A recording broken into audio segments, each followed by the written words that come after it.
got so motherfucking design on right now. Bring it down, bring it down, make it come. I got three whole guys to Yan guys, magandang tanghali. Ngayong araw na to, gagawa tayo ng isang kondura na isang 4 cubic na isang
okay.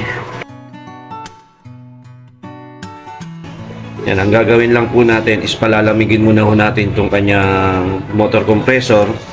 At syempre, checking ko rin po yung kanyang overload tsaka yung relay. Totally nainit naman, totally nagpi-freeze naman. At unti-unting nawawala. Yan, titingnan natin kung ano problema, kung may butas po ba o either na unti-unting nawawala kasi syempre mayroong maliit na butas o either na barado dito. Ang kadalasan po kasing mga ganyan sequence o problema is yung mga ganito kasing condenser nandito na sa loob. Ayan, nasa gilid na, kaya hindi na tulad dati yung nandito po sa labas yung pinaka-condenser. Ngayon sobrang nipis na yung mga ganito. Possibly na pwedeng magkaroon ng butas yan o either na depende rin kung natusok ng kutsilyo yung evaporator, yung kanyang freezer, o either na barado. Doon lang tayo mamimili. Ngayon, once na minsan ay hindi pa rin doon, nainit to, umaandar, possible na pwede po dito tayo may problema sa overload o relay.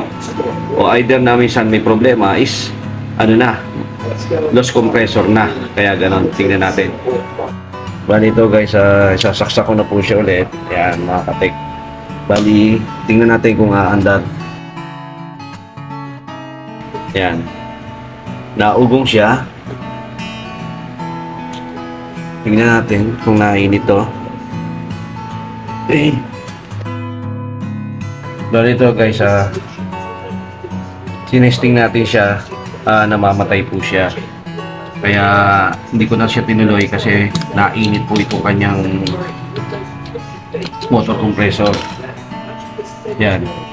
Ito sobrang init rin. Kung titingnan natin, ito yung overload. Ngayon, ito yung relay. Ngayon, ang problema natin, once na ito ay bumitaw o magka-problema, ibig sabihin may problema yung motor natin. Yan, check natin to.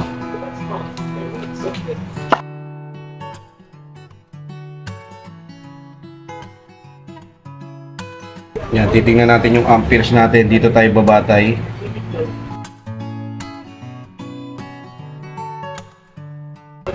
Yan, kadalasan po kasi mga ganito kalaki is nasa 0.70, 0.60. Yan.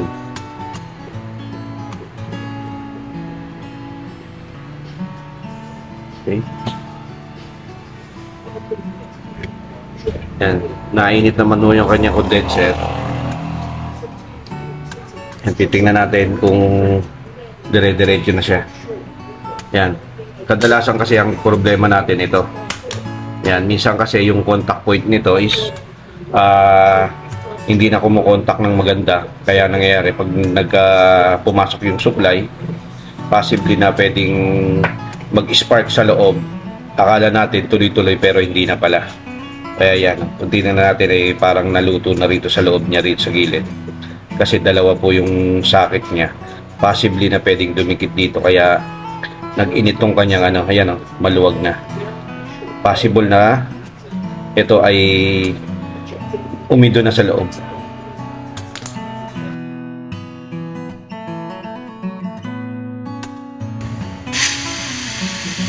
Dito may malakas na yung pressure ng compressor mo.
Okay guys, nakarga na po natin siya ng Freon.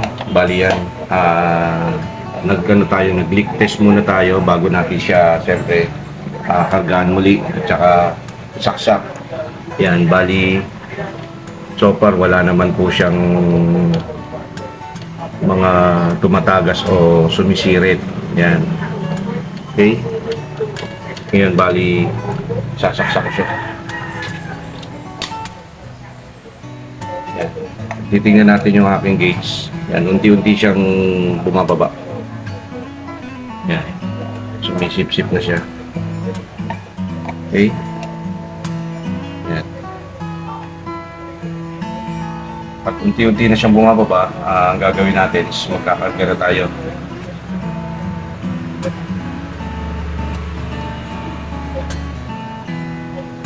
Yan. Bahagya lang po yung pitik kasi pag once na nasobrahan siya, possible na pwedeng mag-high ampere o mag-loss compressor yan.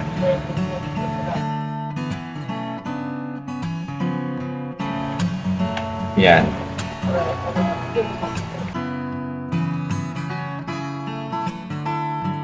$58. Okay. Tingnan natin to kung nainit. Okay, wala pa. Karga tayo ulit. Mag-64. Tingnan natin.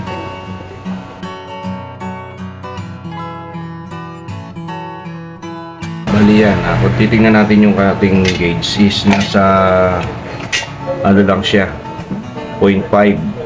Yan.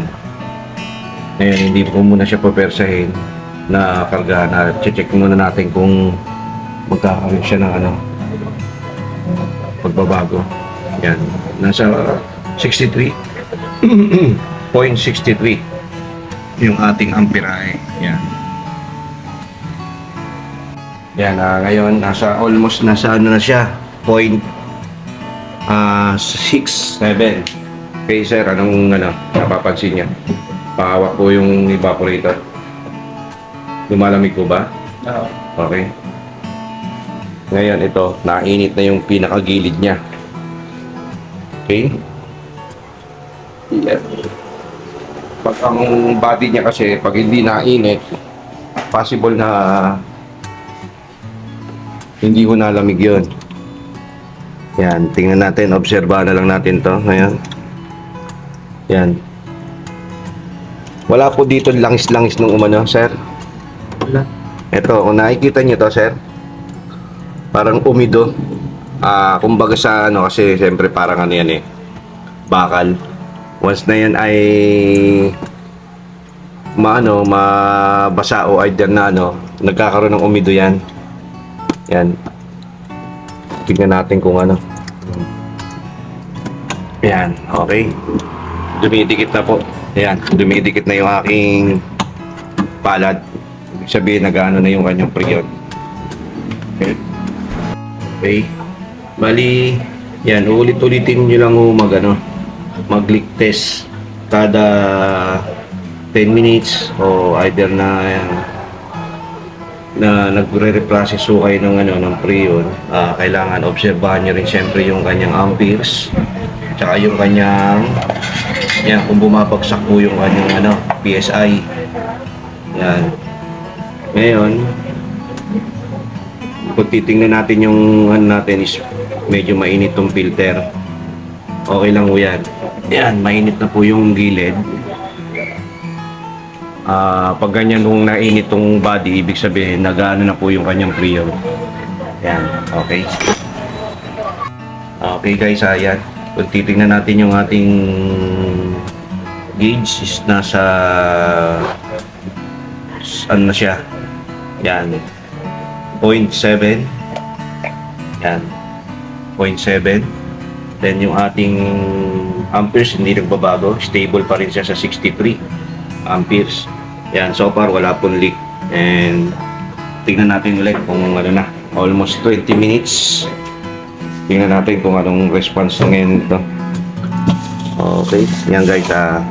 Kung titingnan natin. Yan. Walang basa pero talagang yelong-yelo na. Yan. Okay. Okay na siya. Okay na siya, sir.